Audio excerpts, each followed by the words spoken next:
செல்லமே, நீ எதற்காகவும் வருத்தப்படக்கூடாது.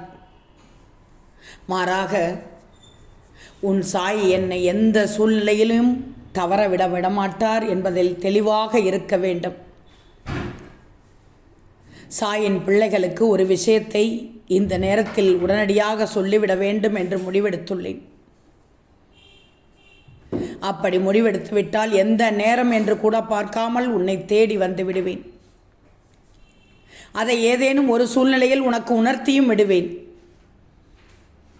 இதுதான் இந்த சாய் உன் மீது கொண்டிருக்கும் உண்மையான உன்னதமான அன்பு. என் தங்கமே, சாயினுடைய அன்பை நீ புரிந்து கொள்ளும் பட்சத்தில் எந்த சூழ்நிலையிலும் என்னை தவிர்க்க மாட்டாய். சில நேரங்களில் நான் உன்னை தேடி வரும் பொழுது மட்டும் உனக்கு பல கஷ்டங்கள் வரும், பல இன்னல்கள் வரும். உன்னால் என் வாக்கினை கேட்கவே முடியாதபடி பல சூழ்ச்சிகள் நடக்கும். அந்த நேரத்தில் நீ புரிந்து கொள்ள வேண்டும், இன்று நம் சாய் நமக்கு ஏதாவது ஒரு நல்லதை நடத்தி கொடுக்க வந்து விடுவார். கண்டிப்பாக நிச்சயமாக வருவார் என்று நம்பணும். ஏன் கலங்குகிறாய்? ஒரு முறை ஏமாந்து விட்டால் வாழ்க்கை முழுவதும் ஏமாந்து விடுவாயா? ஒரு முறை தோற்றுவிட்டால் வாழ்க்கை முழுவதும் தோற்று விடுவாயா? ஏமாற்றம், துரோகம், கஷ்டம், தோல்வி எதற்காக வருகிறது? உன்னுடைய உயர்வை அதிகரிப்பதற்காக வருகிறது.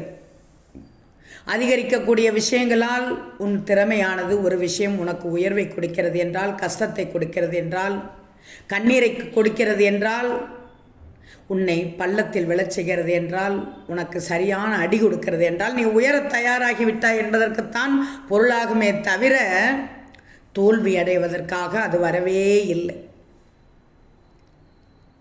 ஒரு சிறந்த மனிதனாக சிறந்த பாடம் கற்றுக் கொடுப்பது வெற்றி அல்ல, தோல்விதான்.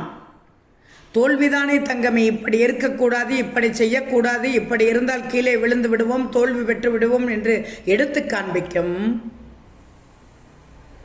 எடுத்த எடுப்பிலேயே உயர்வு கிடைத்து விடுமா? கிடையவே கிடையாது. தோல்விகள், அவமானங்கள், ஏமாற்றங்கள், போலியான முகங்கள், போலியான மனிதர்கள், போலியான பழக்கங்கள் என அனைத்திலும் ஒவ்வொன்றாக உன்னை செதுக்கி அந்த மனமானது உடைக்கப்பட்டு இனி வைரம் போல் அனைவர் முன்னாலும் தெரிவதற்கு நான் நிச்சயமாக அனுகூலமாக இருப்பேன். கவலையே படாதே. ஓம் சாய்ராம்.